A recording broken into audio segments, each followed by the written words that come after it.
Kahit nga ilang oras or isang araw pa mawalan ng kuryente, hindi na ako mamomroblema dahil may power station na ako. Power station or generator na super affordable.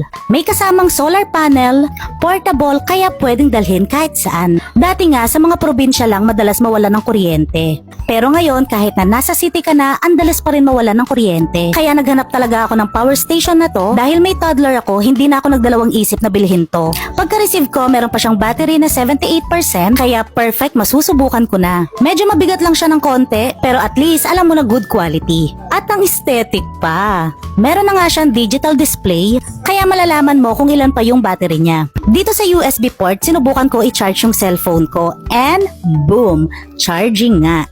And wag ka, fast charging din.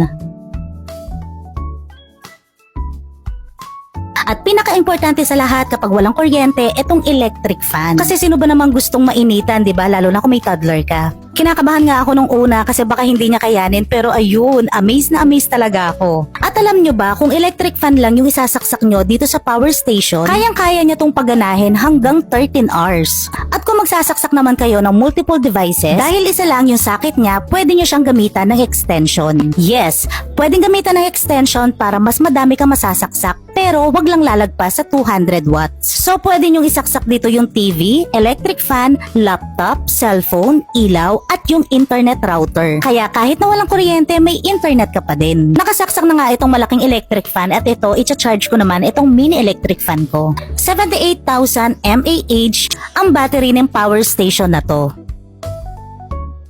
Again, pwede kayo magsaksak ng multiple devices pero wag lang lalagpas ng 200 watts. Sobrang haba ng cord ng solar panel niya kaya ma-charge nyo siya sa labas. Pero kung nag-worry kayo, paano naman kapag walang araw or umuulan? Paano naman siya ma-charge? Meron na din siyang kasamang charger niya na pwede nyong i-charge sa bahay.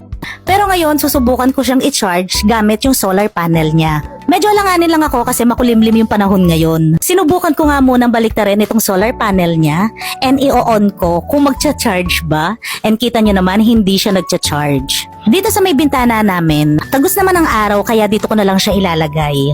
Basta nakasaksak na yung solar panel, wala ka nang gagalawin, ilalabas mo na lang yung solar panel and boom, charging na nga.